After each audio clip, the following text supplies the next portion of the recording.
Olá pessoal, nessa videoaula nós vamos estudar a regra da cadeia com mais de uma variável independente, tá certo? Vou colocar aqui regra da cadeia. Por exemplo, a gente pode ter duas variáveis intermediárias. Um exemplo, certo? Duas variáveis intermediárias. Isso aqui é uma possibilidade. E três variáveis independentes ou mais, tá certo? Duas variáveis independentes. Certo? Aqui é só uma sugestão de caso. Vamos ver um caso mais particular. Vamos colocar duas variáveis independentes RS. E eu vou colocar aqui x, y, z como variáveis intermediárias. Então vou ter uma transformação para cada uma delas. E aí eu vou ter a função f, que vai ser a minha transformação para a variável dependente w. Tá certo? Vamos ver esse caso aqui. Então eu vou ter a derivada total com relação a r, a primeira derivada. Então eu faço aqui a derivada parcial com relação a x, depois de x com relação a r. Agora com relação a y e y com relação a r. E da mesma forma com relação a z. Tá certo? Agora eu vou fazer a derivada de w com relação a s, que é a segunda variável independente. Então eu tenho a derivada de w com relação a x e x com relação a s.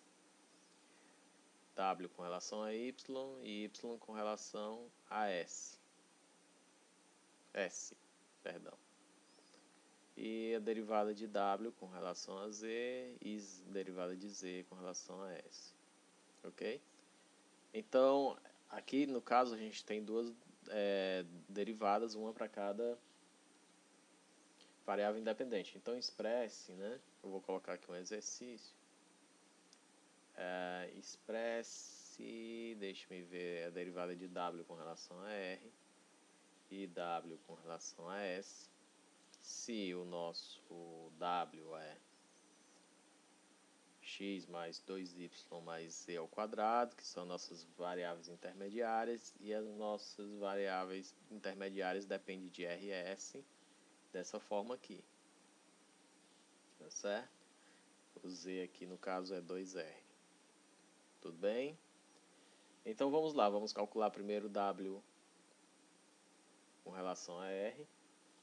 Então eu derivo primeiro com relação a x com o w com relação a x, eu vou ter 1, né?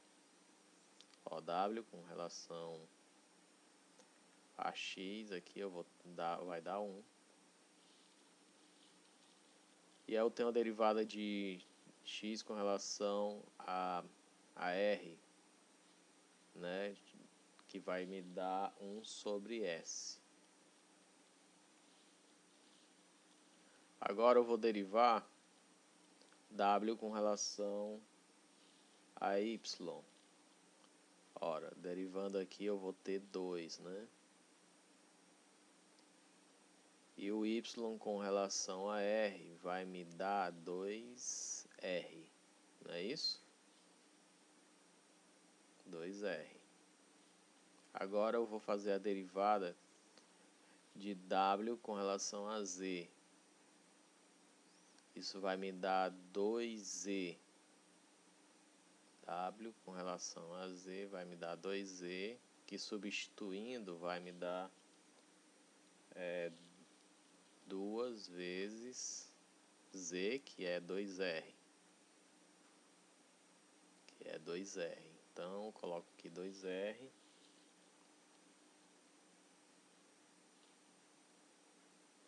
Vezes a derivada de z com relação a r, que é 2.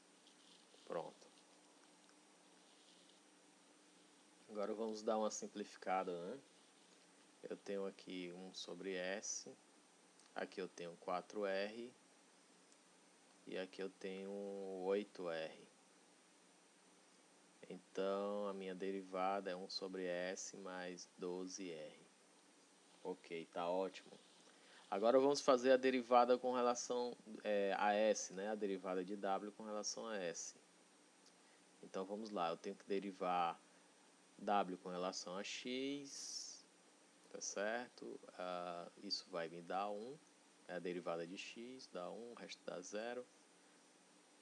Aqui eu derivo de x com relação a s, vamos ver, isso aqui vai me dar menos r sobre s ao quadrado.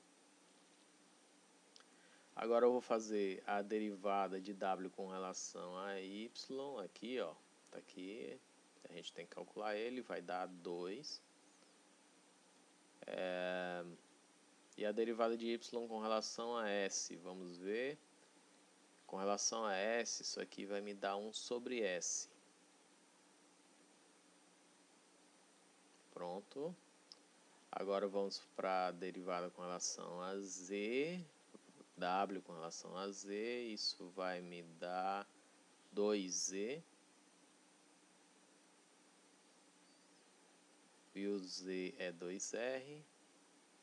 E agora eu vou derivar z com relação a s, e isso vai me dar 0, porque o z não depende de s. Então vou ficar aqui ó, com menos, vou ficar com 2s, 2 sobre s, menos r sobre s quadrado. Ok? Então é isso, beleza?